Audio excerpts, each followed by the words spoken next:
My between the back two is of really us. sore, so I'm not at my standing location, but my microphone is right there, so it should be picking up okay. I'll stand for you.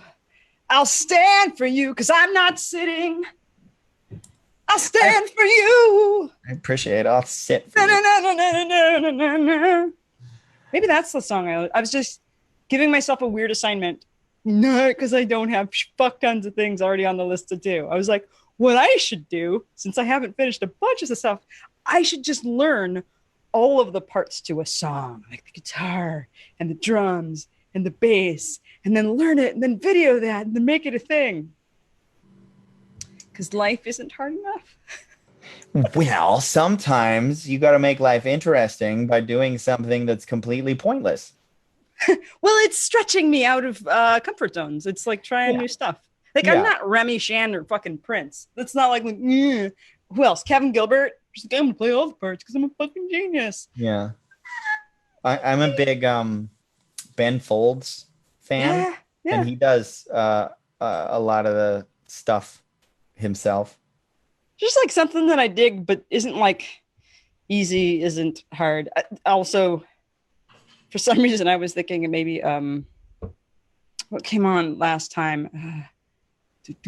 Michael McDonald came on the gig in the car, and I'm like, oh, this is complicated. Sure. So did you pick a song you're going to do this with? Not yet. No, no. Well, the first one I thought of was God, I always think of like wanting to learn at least the bass lines from albums that I've loved a really long time. And I was walking out and listening to Tori Amos, which is not, there are people who are like, Tori Amos is my person. When I was in high school, it was like Tori Amos, there were those people, and then were like Ani DeFranco people. And I was like, I've heard them. They're okay. Like I couldn't sing. It wasn't enjoyable to sing either of them. But Yeah, I get I that. think it's Little Earthquakes and the Precious Things. Oh, that's where the idea stirred. I'm like, I would love to just have all of this music somehow in my body. That it was like, even just to explore the drums, the like syncopated toms that none of the drummers I got to play with had as a natural inclination, sadly. I'm like, no, but toms, it's hips and sex, please. Like snares like a cock slap, hi-hats like nipple flicks, but like hips of the like, Yeah. right? But not like I would say things like that to drummers, and they were amused, but they didn't translate into something useful somehow. Yeah. Anyway, I just was like, this song, what if this song was in my body and I could do all of the bits? That would be useful. I have a musical related question for you. Sure. Is it I don't fucking know what we do in this show anymore. So Yeah. Is this appropriate? Sure. So Faye's been pestering me for a while. She really wants to sing some duets. Oh, sweet. And trying to find some really good boy-girl harmony songs. Like when I think harmony, then I'm like super fun harmony to sing with two people. Simon and Garfunkel is the first one that comes to my mind. So I dig that kind of thing. All the rest of the boy-girl harmony songs that I know are like they're either musical theater or they're in Italian. They're musical theater, or they're like Celine Dion and insert anybody, and it's a Disney movie. Yeah, so go check out. Okay, this might not be a great, like, you're not in this place right now, but country music has amazing male and female duets that aren't dumb and cheesy. Okay. For instance, Bad Goodbye is one of the most gorgeous, haunting. There's a Whiskey Lullaby is also quite haunting. I don't know either of your vocal ranges, but there's a lot in country music that you can try and feel it out. But yeah, Bad Goodbye is an amazing. It's Winona Judd and Clint Black. Okay, Bad Goodbye. This is not a place I would have searched. Also, Reba McEntire did a bunch of different duets back in the day with a bunch of people, but I don't know if she's got the like range for that. Yeah. Winona's is easily. I know. She's got a very, Pamplemousse. Do you not know Pomplum? Oh, okay. You know. Like, I know that is a word that is the name of a sparkly water. Wow. And probably a band, and probably I've heard it at karaoke, but didn't quite squish it together into something. Wow. Yeah, you got to check them out. They're I don't know what the kids are playing these days. Yeah, I don't know if it's a kids thing so much. Anyway, she sounds a lot like that. So yeah, I don't know. I'll go check it out. It's got a little bit of a Snow White vibe. What? Like very like singing to the birds in the car. Yeah, very soprano. Look, okay, yeah. Have her check out some Reba McEntire duets then. Yeah, I know. I think she could maybe belt it out. Yeah. Where's your range? Well, I used to be a tenor. I mean, I used to have a B flat on the top. I mean, no, like full voice, not falsetto. That's hard now. Sure. Yeah. I think I've still got an A maybe on the top that I can hit like full. But like I was singing some Andre Bocelli in the car, and when I hit one of the notes, like it cracked like 3 times as I was trying to hold the highest, the climax of the song, and I was just like, like it's hard when you know what you used to be able to do. Mm-hmm. This is right. Yeah, this is that time of the year, and I don't know if we said it, but this is the time of the year, August through like November, where my voice, I wake up feeling like I smoked a pack of cigarettes or like coughed my entire evening. Like this is the time of year when I'm most inspired to do musical things and sing, and then my lungs are challenged and it's like scratchy throat, and I'm like so frustrating. Yeah, I'll figure it out. Yeah, I'll figure it out. So but my low register has opened up a lot in recent years. Like I have a much deeper voice than I used to, and I can resonate that the low notes a lot better. So George Strait. What? There's probably some George Strait duets out there then. Okay. That may be interesting. See, this is great because this is all stuff that I'm like, nope, never would never have thought of it. So yeah. I love that. There's also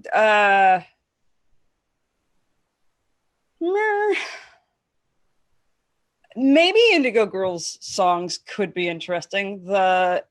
Amy sometimes sings in a tenor range. I don't mind gender swapping. Like I thought, like one of the things I was thinking is like it'd be fun to do some Simon and Garfunkel with the two of us. Like that can be super good.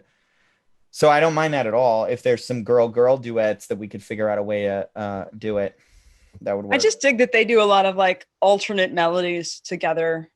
That's what I'm looking for. Is, honestly, one of the things we talked about is just like going back and singing some hymns. As much as I don't really resonate, or the way that I sing hymns now is I have to retranslate all the words. Yeah. And like there's some hymns that I'm like, well, if this means this and this means this, then okay, I like this song. This is actually really beautiful. Yeah. That's awesome. Yeah. Oh my God. Do some of that. So, simple harmonies where you have to like maintain like as you're going through, and I love that. It feels so good when you're singing with somebody and your voice is really mesh and they get into that. It's just such a good feeling. You might have fun then going down the rabbit hole of some traditional rounds.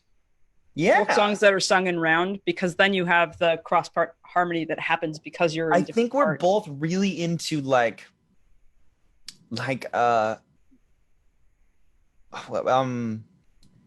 what's it? Scarborough Fair, right? Yeah. Like songs that have that kind of old-timey feel. Yeah.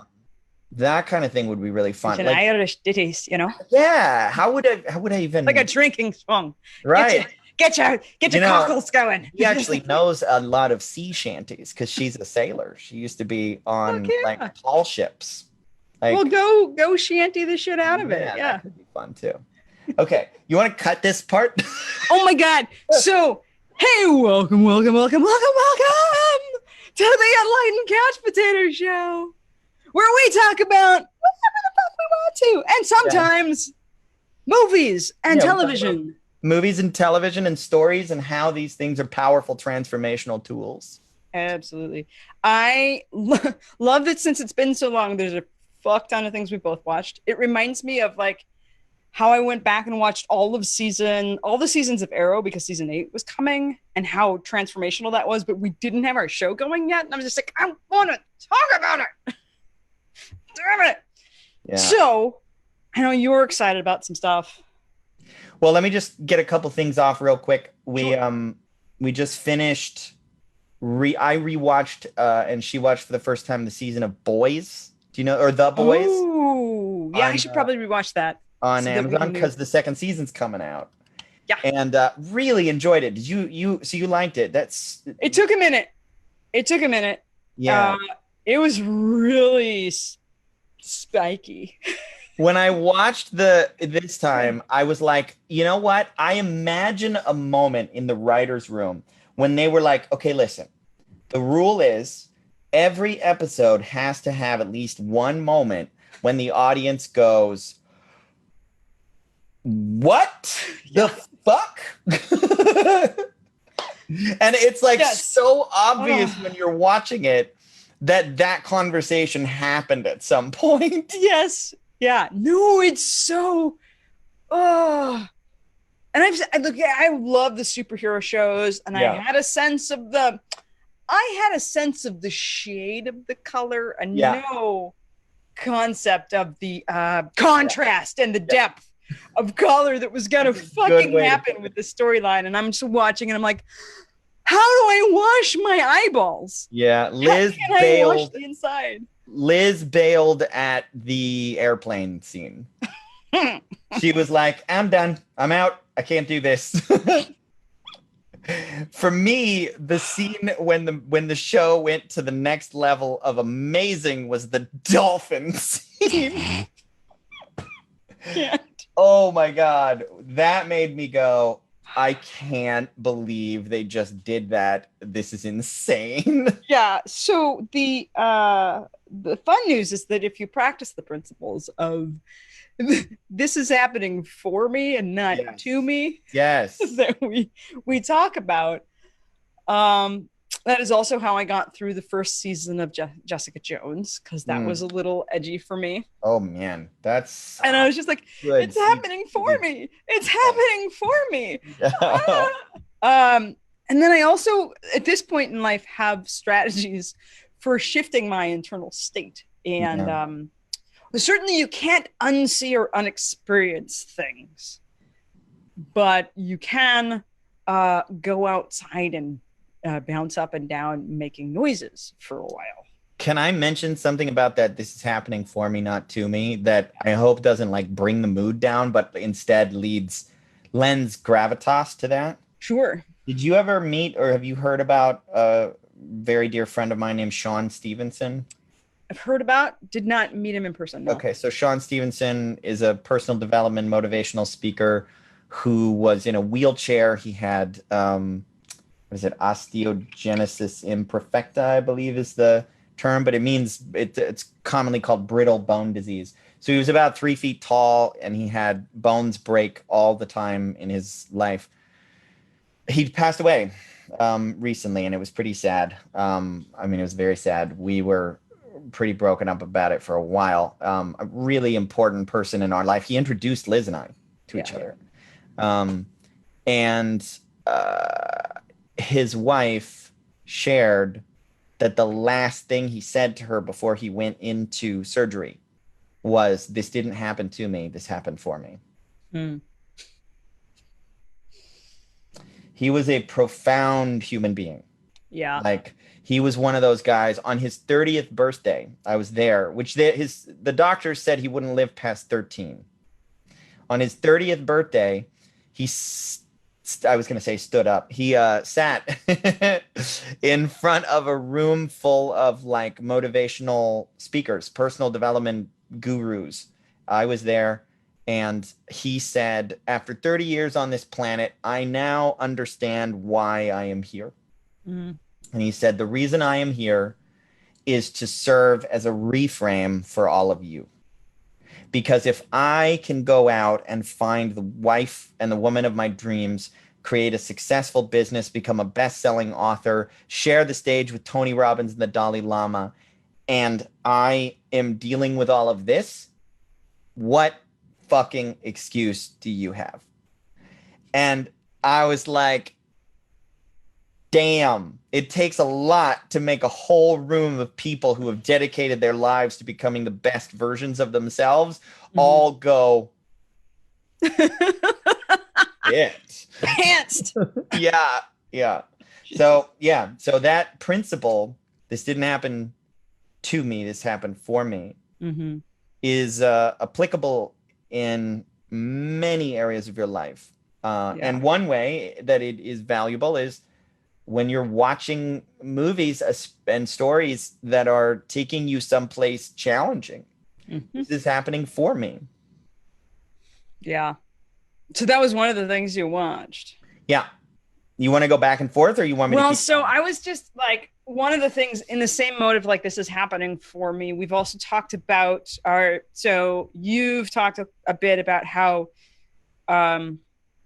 sometimes people's judgment of something or their resistance to something is getting in the way. And then I've said, well, sometimes your resistance to something is the path and is the learning, and like pay attention to, hey, resistance is happening. There must be something here, that there's this like tension point brushing up and I'm uncomfortable. So in my recent 2 weeks, some of the things I wanted to talk about.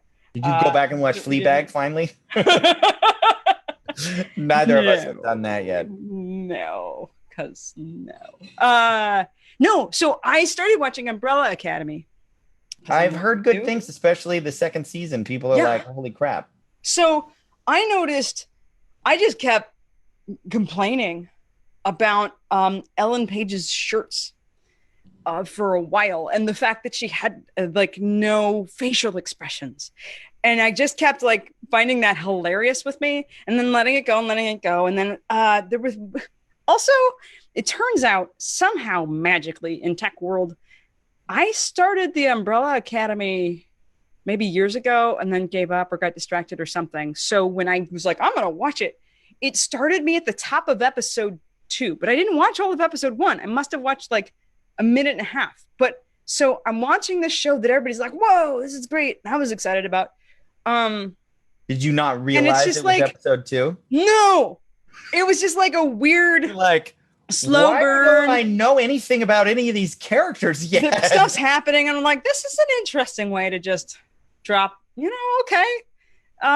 Sure. And I get into like 10 minutes and I pause it every couple of 10 minutes or so because I'm just like, I'm gonna get up and stretch. I need some water. Like I just didn't drop in. And I didn't realize till I was 10 minutes into the episode 3, where I was like, oh, I haven't seen the fucking first episode. That's supposed to set me in a frame of knowing what the fuck is happening. Like I'm like getting some of it. So I go back the next day and I watch episode 1. I'm like, yeah, this is pretty great. And still, I think I was reporting on Facebook. I was like, okay, I'm in the middle of episode 5, and I'm playing the best like drinking game for sober people. It's like, I'm going to drink the moment that Ellen Page shows an emotion on her face. And I'm like, I'm finally in the middle of episode 5 and I've tracked a whole one emotion.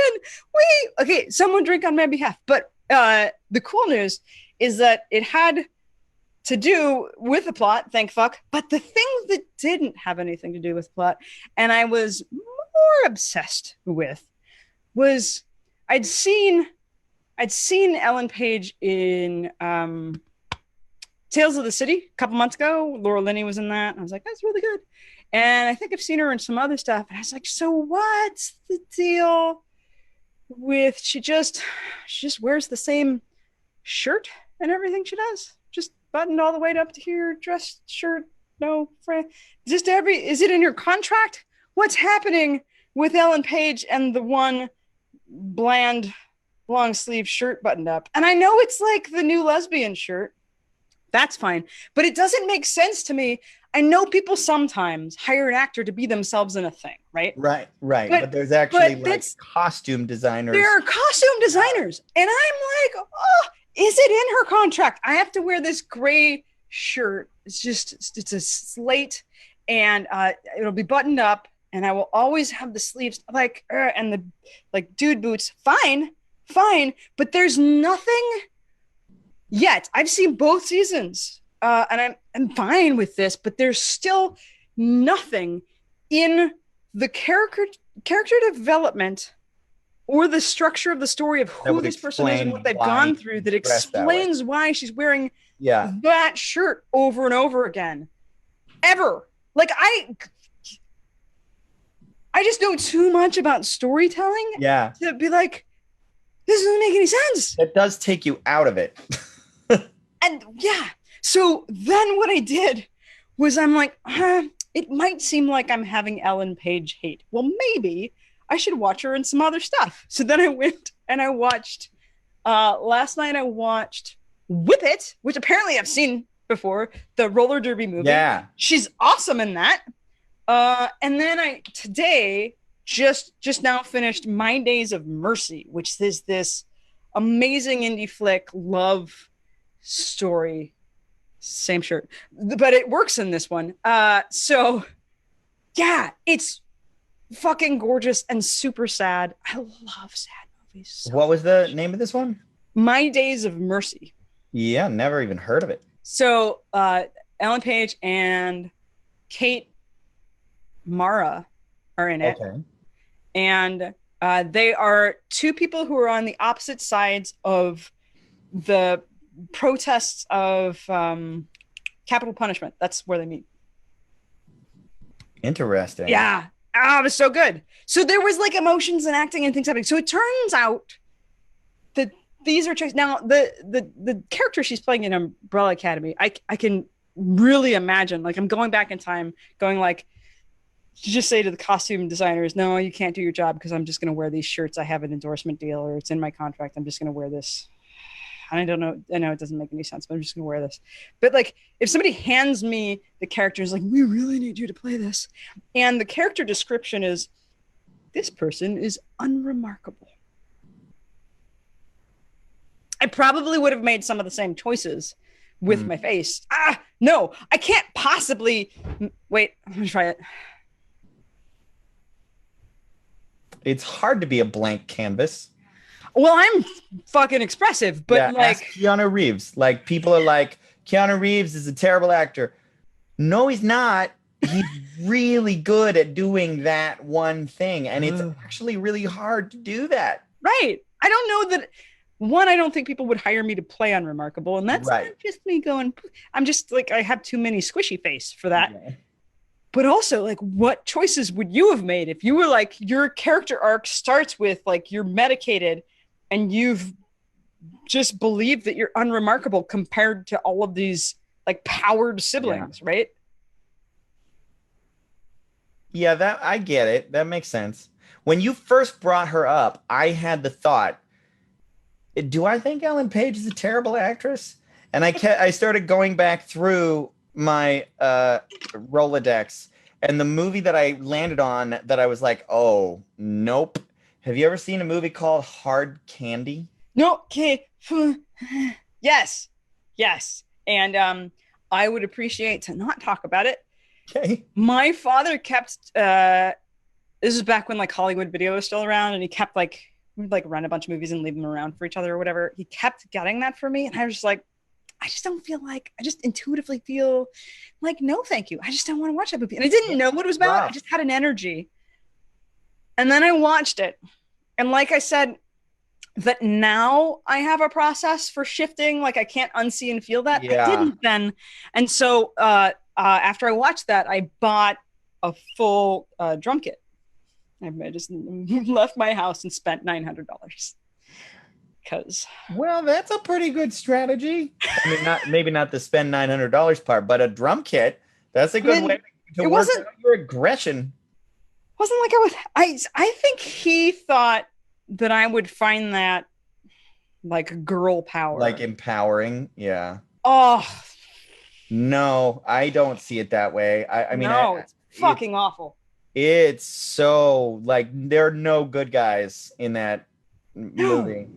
Yeah, we don't have to talk about it. I was just remembering her performance in it I'm and being sh- like, "Oh shit, no, she is a yeah. great actress." No, she is quite good. I'm glad I like went somewhere else because she sort of plays a similar character in the Amistad Maupin, where she's just not very she I think they call her lately to be like, this is someone who's been like Yeah. stuffing it down for Yeah. a while. Well, like in Juno, I feel like she was very like the joke was that she was non-responsive to anything, and in Inception, she was pretty blank slate. So she definitely does that character regularly, Yeah. but in a similar way to how I will make the argument that if you want to see Keanu Reeves act, watch The Devil's Advocate with Al Pacino. Yeah, it's been a while. And Yeah. fuck, like he gives a performance, he emotes, he has an accent, and it's somewhat believable.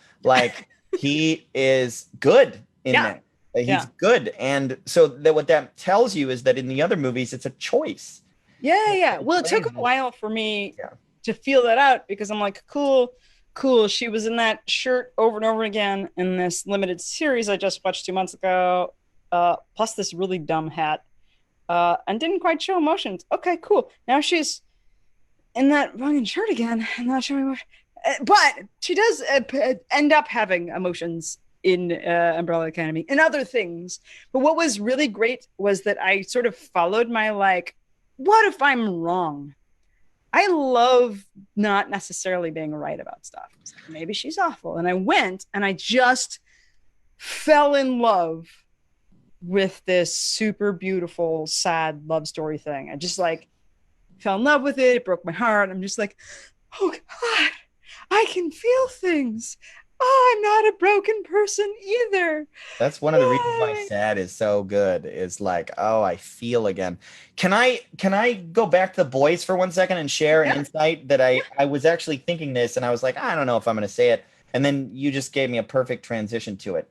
So I really enjoyed that whole show. I mean, I think there's a lot of great things about it, and the section in the middle about Starlight, the kind of pageanty sort of superhero who had come up in the conservative Christian circles and stuff. The section where they go to the religious rallies or whatever, the gatherings. I remember when I first watched it being like, I feel like I get what they're trying to do here, and it feels heavy-handed. And then when I watched it with Faye, she loved that part of it. And she didn't feel that way at all. Keep in mind, she used to go to those things. And she was like, it's crazy how well they did it. And I sort of watched it. I've been in a lot of church ceremonies and stuff. So I felt like it was definitely played up. Like it was rather obvious what they were trying to do. Sure. But I had this voice that popped into my head this time watching through where I was like, this part isn't meant for you. This part is meant for someone who is where you used to be. And when I thought about it that way, and I'm like, oh, okay, this is a person who is beginning to question. Yeah. And they love superheroes. And so they're watching this, and they're not conservative enough to be willing to watch something violent and that has these different things in it. And then it happens to have this section where a very prominent character speaks almost directly to camera and says a bunch of stuff about, hey, nobody knows. Like, the important point here is not that your religion is wrong. It's more that your certainty about it is problematic. And that is a wonderful message that I don't need to hear. But I used to. And that helped me to get to a place where I was better able to not get judgy or shut down or close myself to the rest of the show. Yeah. To be able to take a show where it has a part in it that doesn't resonate with me and to go, oh, that's just not for you. That part's not for you. And then immediately in the next scene go up, and you can, without any moment of loss, you can jump right back into it because you go, oh no, this part, now we're back to the part that's for me. Yeah. That's my other thing that happened for me with Umbrella Academy. One of the, I mean, it's the creative arc of starting somewhere with a character. And in some essence, there's got to be something. Well, okay, maybe not. Depending on everyone's choice, there's got to be something compelling about the movie or the TV show to keep you fucking watching it. But the thing I sometimes struggle with, like, there's a lot of like, oh, am I going to like it? Am I wasting my time? And then we drop in with these characters that are at some level of adolescence in a particular like life arc or an emotional arc. And I'm like, ugh. And I'm like, okay, so I can have the opportunity to be like, I can utilize this to reinforce the changes I've already made. These characters are like, oh, cool. You're just fucking strangers and drinking a lot, and that's how you're coping. I've seen this movie, and I'm like, cool. Where do they start the movie with people who've already figured that shit out, and then they do this amazing other thing? Those aren't the movies that are going to be mass distributed at the moment, because that's like, no, we're when do we elevate the beginning of the story? So I get a little feisty and grumpified at it. I was like, oh yeah, I'm supposed to be at like, oh, there, kitty. In season 2, we'll really get to the places because you'll have a journey that does something cool. Shush, driver. We're just going to be here. The striving part of me that's like, when do we get into the inner space of universes? And right. Yeah.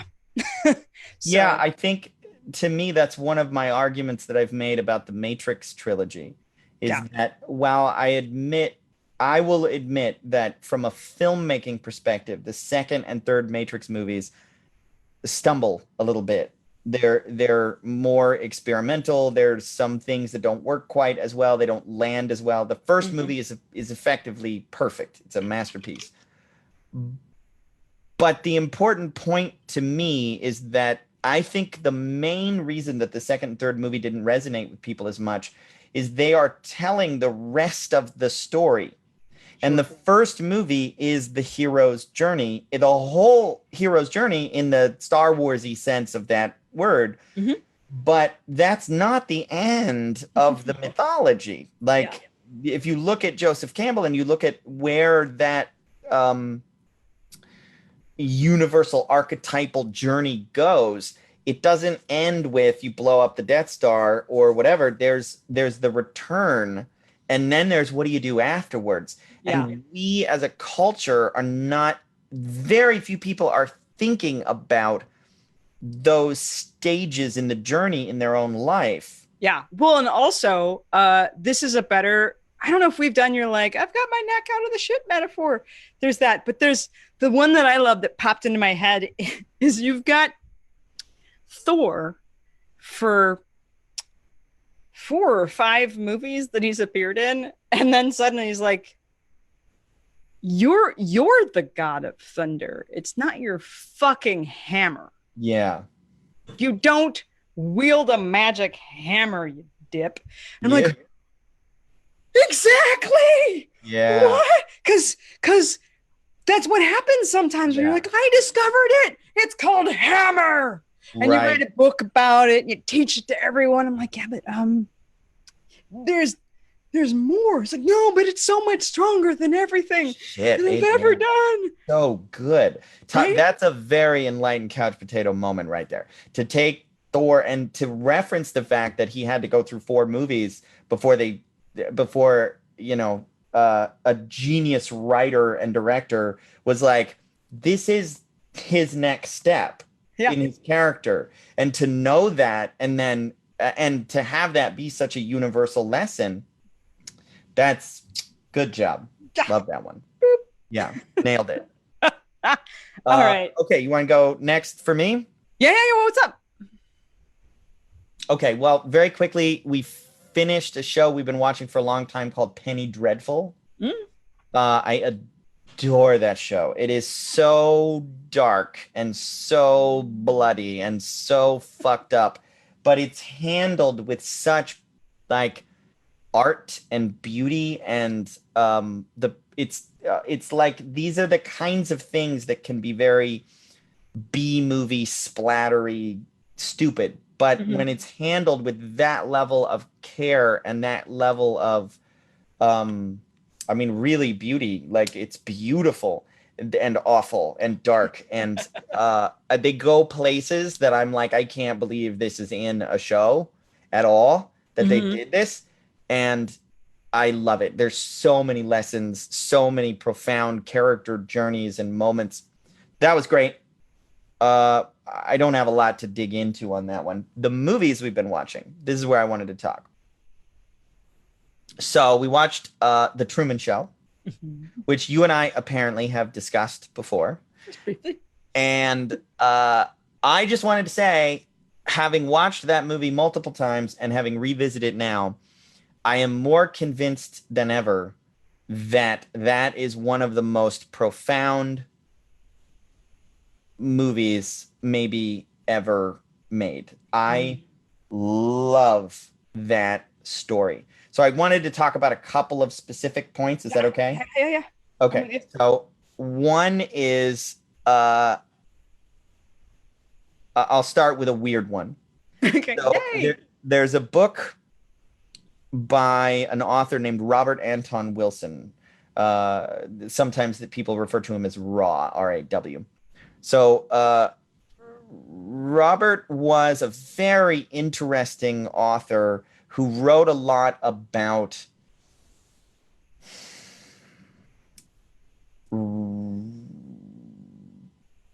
reality tunnels, a Mhm. lot of NLP kind of stuff before NLP. The idea that everybody lives in their own reality and in their own and he talked a lot about conspiracy stuff, but he talked about it in terms of like he said you should live as if the world is run by a secret society of all powerful individuals, and those people are you and your friends. Oh. Hmm. Um, he he had so many unique. So he wrote a book called Cosmic Trigger. Okay, and in it he talks about this phenomena that if you look across cultures and you look across many individual people who are interested in magic and um, manifestation and the unconscious, that a lot of people end up finding a special connection to the star Sirius. Mm-hmm. And he makes this claim that if you tune in, this is a pretty woo woo claim, that if you tune in to that star, you can connect to a particular voice or intelligence, Cool. and that people across cultures throughout time describe this in very eerily similar ways.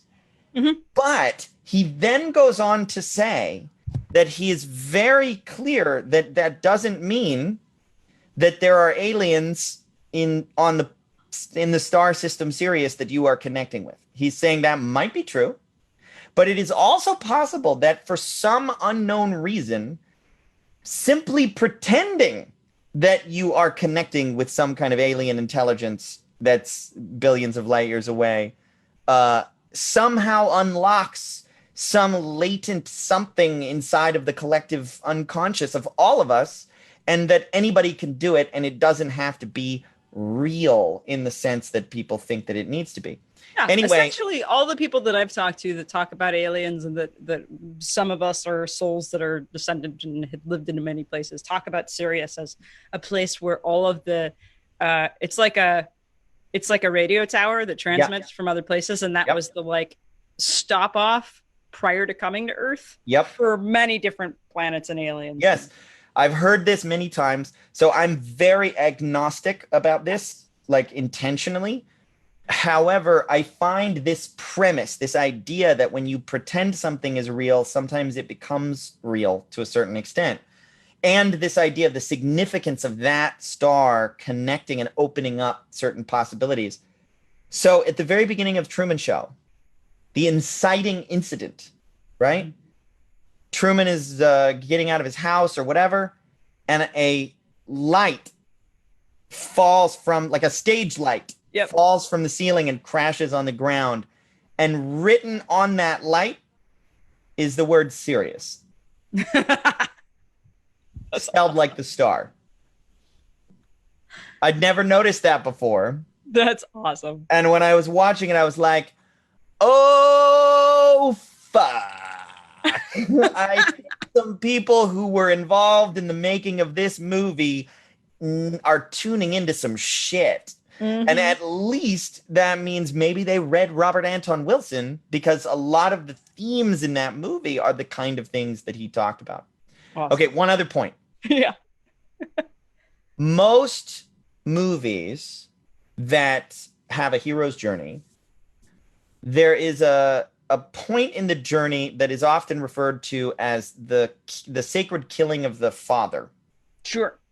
It's the point when Obi-Wan dies in Star Wars. It's basically the point when the hero has to become his own hero. Like, he can't have someone that's looking out for him anymore. And sometimes in the story, that's actually them killing that person. And sometimes it's the person is taken away from them. But either way, the point is that you have to step out on your own, right? And this metaphor applies to, in our own lives, it applies to our actual parents. It applies on a metaphysical or a societal level, as in, like, the point at which you stop waiting for other people to come and rescue you. Mm-hmm. And in this story, unlike any other story that I can think of, you remember the plot point of the reason he's obsessed with trying to get off the island is because, well, he wants to go find this girl, but the reason he can't is because his father died because they wanted him to have a tragic backstory, which is like the most fucked up child abuse, crazy. Like, you're watching the show and you're just like, yeah, it's just part of the story. It's fine. Like, I mean, he didn't really die. So he's obsessed with, like, his father died, and this is like this formative experience. Mm-hmm. And then at some point, the actor who plays his father sneaks onto the set. Yeah. And he sees him, and then they carry him away, and he tells his mom, like, I saw Dad. No, it really was him. I think he's still alive. And this sort of opens, he's already starting to question things. And he starts to feel this conspiracy feeling of, like, everything is out to get me. And he wants his father back, clearly. Mm-hmm. But then before anything happens with that story, he starts opening his eyes to something bigger is happening here. I'm trapped. I am stuck in a cage that I cannot see. It's invisible, and I need to escape from this. And then they bring his dad back as, like, a climactic moment. And there's this dramatic scene on the bridge when he walks out of the mist and he hugs his father. And you're like, this is what he always wanted. And he has to reject it. He has to say no to his literal father. Yeah. Coming back from the dead and be like, no, my freedom is more important than this.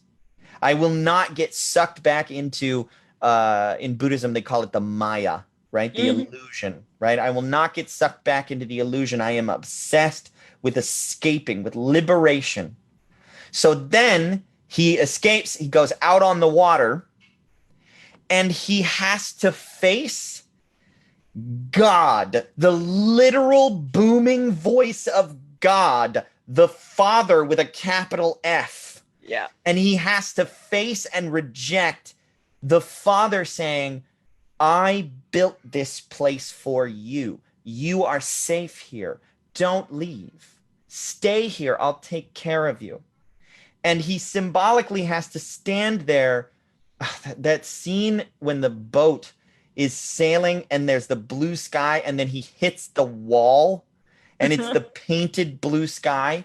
That is one of the trippiest moments because you really don't see it. You're like looking and he's sailing into the blue sky and then he hits it and it's like a magic trick. Yeah. And he walks along the edge of this thing and he finds the door and it's just blackness, which is symbolic and representative of the unknown. It's chaos. This is order. This is the known. And I am risking going into chaos in spite of the fact that the voice of God is telling me. So what is that voice? In my mind, that voice is the judgmental, rational mind. Yeah. It's the part of the mind that says, I built this place for you. I made sense of all this. I made it safe. Stay here. You're not allowed to leave because I love you. Yeah. That's what the judgmental mind thinks. Fuck, that movie is so profound, and it gives you those layers of that father, like, I have to reject this aspect. Never seen another movie that does that. And there's just, I kept thinking as I watched it this time, like, how long would it take you if you were in that position where you're seeing all these weird things?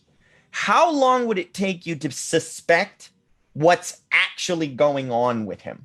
At first he's like, there's people here, but like, he just thinks it's like individual people being weird until you start to go, no, this entire thing is fake. All of it. It's all an illusion, and it's entirely about and for you. Well, that's what waking up is. Totally. That's realizing, oh shit, I'm creating the Matrix. Like, my brain is creating the reality that I live in. And that is a profound and difficult reality to face for people. Yeah. My curiosity is the inciting event that begins to start to crack the thing open, the thing that generally motivates in most of our stories. There's adventure that's thrust upon people, like the world is ending. Right. Everybody's going to be killed, so you have to. But then there's this other story of the thing that cracks people open or makes them pull forward is love, right? Yep.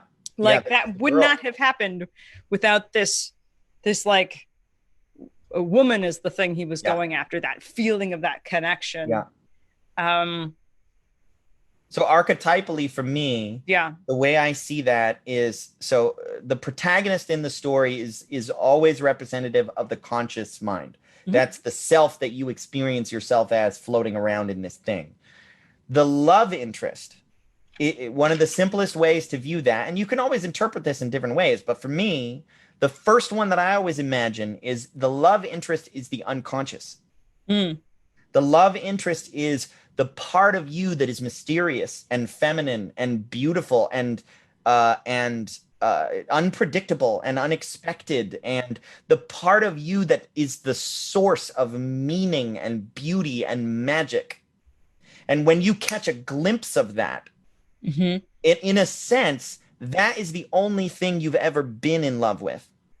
It's the only thing you've ever, when you see something that you're attracted to, when you see something or someone that you think is beautiful, it's not them, it's her. It's your unconscious that you're seeing. And so in the story, the archetypal story, there's the protagonist, there's the unconscious, and that unconscious is the thing that inspires the protagonist to go, I will risk the unknown, and I will not stay here in the safe environment, and I will even reject or kill God to go find that thing that I am so drawn to. And you could call that your bliss too. Yeah. And I think the magic, when we think about the work that we do, we really have to find a way to create that moment, help people like get to that, like, that dropped into like, oh my God, there's a something. Oh fuck! And I've always been, and now and like start the magnet that pulls Yep. them out of I wherever they just are. posted on Facebook today about this. Oh yeah. I was posting about this because you and I were talking about like my methodology of working with people and the Mhm. fourth step. I don't have a good name for it, but I right now I'm calling it like awakening to magic or awakening the magic. And it is fundamentally introducing people to that magical world inside. And Mhm. that realization that everything you've ever seen outside that you think is amazing, it's all in here. Yeah.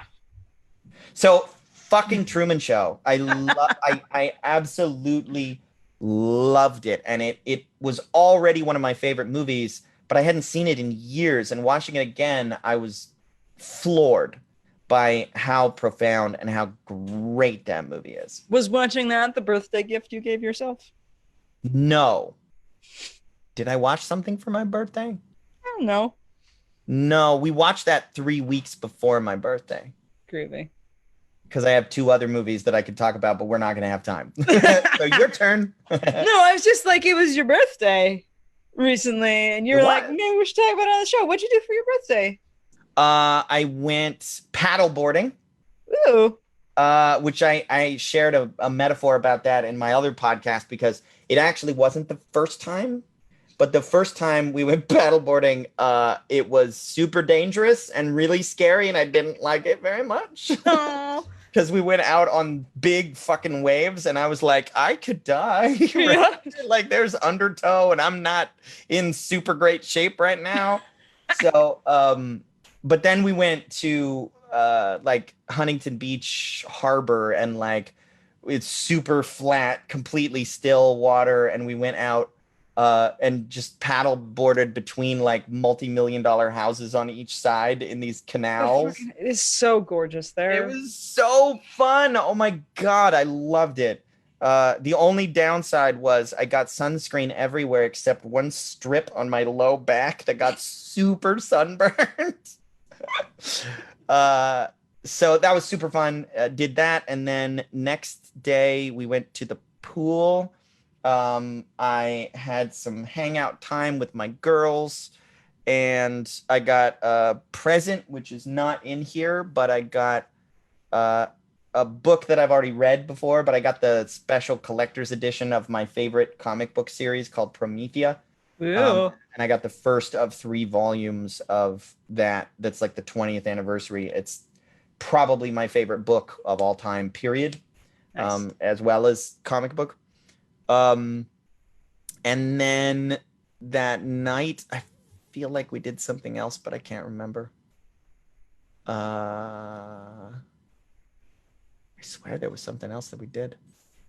Oh, today, Yeah. I just went up and hung out with my buddy, our mutual buddy Morgan, and we went hiking to the highest point in the Santa Monica Mountains.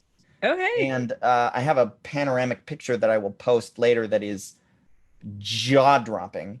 Is And that like the one that everybody shows always all the time? what? Like that all the LA people in whatever movie, Grand Canyon, 6 Feet Under, there's this like hike, and then there's this just ginormously beautiful view. No, it was a pretty rough hike. Oh, okay. Like I was exhausted by the time I got to the top, and Morgan was like very patient because he's in insanely good shape. So Faye and I were like huffing and puffing, getting our way up there, and yeah. His muscles have like groupies that are also muscles. And they're like, oh, we're hanging out with you. His muscles have posse of muscles. That are just... yeah. Some of his individual muscles have like agents. Yeah. It was fun. It was super fun. That was exactly what I wanted to do for my birthday. Is I wanted to go hang out with some people, and Nice. because I'm not doing groups right now for quarantine reasons. But some individual small hangouts was good, and getting outdoors, getting some really good exercise. Actually, I didn't even have time to shower, so right now my legs are like covered in dirt, even as I'm sitting here having this conversation with you. Yeah. Crazy.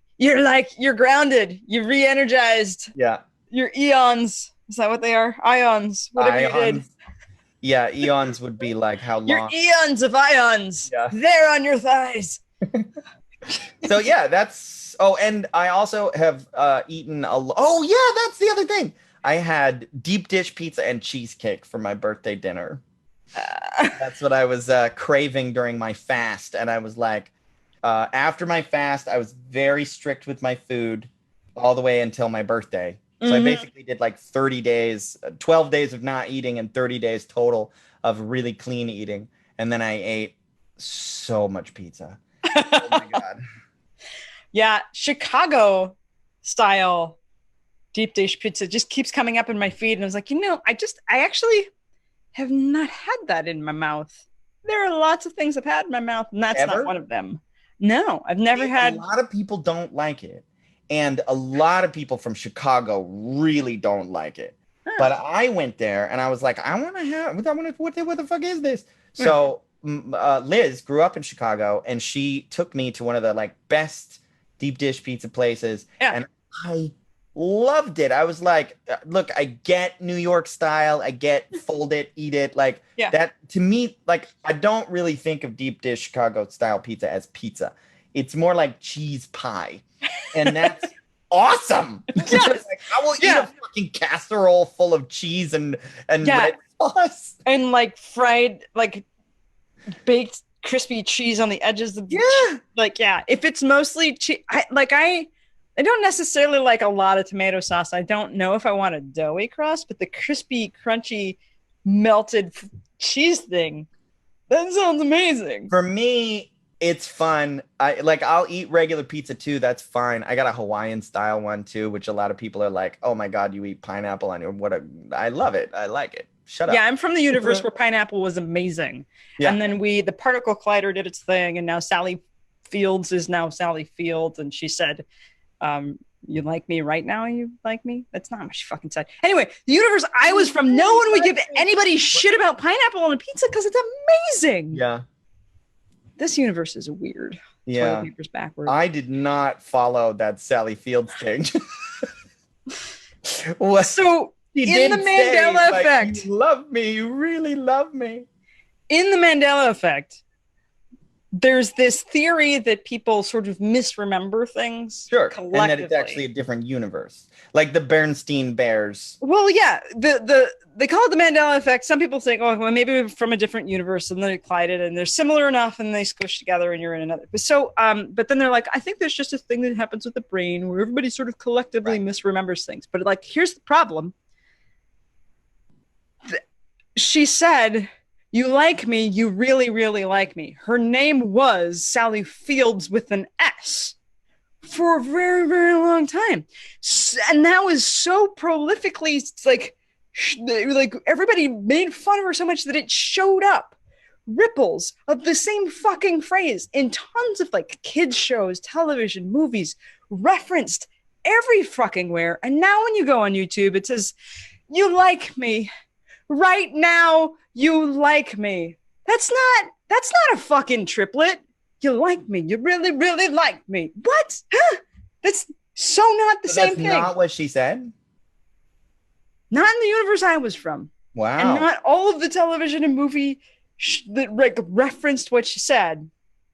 Like, I remember watching it when I was little and then watching it again. So wait, so you're saying if I go back and I look up the video of her actually saying it, she doesn't say what we all think she said? Apparently. I get you. Apparently. Yeah. And was it life like that I is think... like a box of chocolates, or is it is now life was like a box of chocolates? My mama always said life was like a box of chocolates. Is that what it actually is? Wow. Apparently it is now. Wow. Yeah. Okay. Those are some good ones. I think that one of the things that happens is they become like there's like comedians will like pull it and they'll do it slightly wrong, or they'll do it the way that everybody remembers it because that actually gets a better response. And then that reinforces it. Mayhaps. Yeah. Right? Like, Luke, I am your father. That's not what he said. What does he say? He says, no, I am your father. Uh-huh. Yeah. Yeah. I think that's on the list. Mm-hmm. Yeah. This was an interesting ending because we got to wrap this up. I got to go. Matrix. What is real? Yeah. Are we jumping realities right now? I know. No, can we super tangent for just 1 second? Yeah. You know how for a while in like the NLP and personal development movement and Deepak Chopra and all this stuff, that quantum physics was like this thing that people would reference all the time, and like they didn't really understand it, but they would just, it was basically, this stuff is mysterious and quantum physics is mysterious, therefore they must be the same thing. And no, you're wrong. But I've always thought that the thing that you can do is you can say, if you take quantum physics as a metaphor and you're like, certain aspects of your own unconscious and your own transformational journey seem to have a lot of parallels with quantum physics. Fine, but that doesn't mean that you're actually whatever. Like, I like the metaphor, but you know what I've always thought? How come nobody's done that with like some of the other weird physics stuff?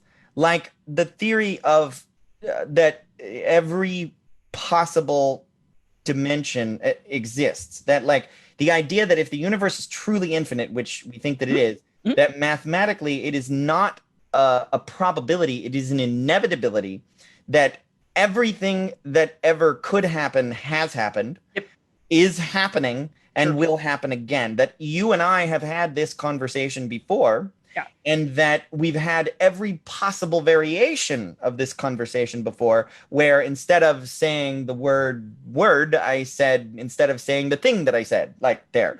Every tiny little change that could be changed, every one of them has happened an infinite number of times. I think that there's an opportunity for somebody to create a kind of quantum linguistics-y kind of process where you're jumping realities. Yes.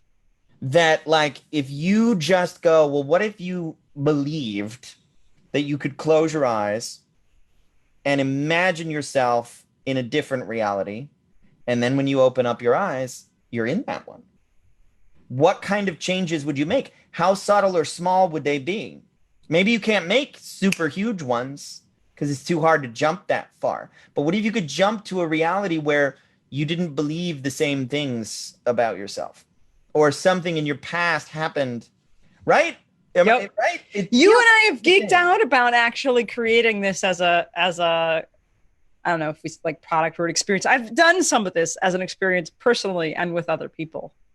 I frequently do, since Keanu's presence in this thing, I frequently do the Bill and Ted exercise of outsourcing your current changes to your future self. You're like, cool. So once you've figured out how to do this, you'll become the person you want to be. And that's, you picture that. So why not just go fly out into the future and ask them what they need you to do so that you become them. Yeah. So it's like Bill and Ted. How did you figure it out? Yeah. Anyway, I'm so looking forward to that. Yeah, me too. Good job wrapping it up with another movie reference. Okay, well done. And on that note, I got to hit it. All righty. Thanks for being you. Fabulous. We did it. We're back. Let's do another one next week. All right. TV deeply, everyone. TV deeply, everybody. Bye-bye. Bye.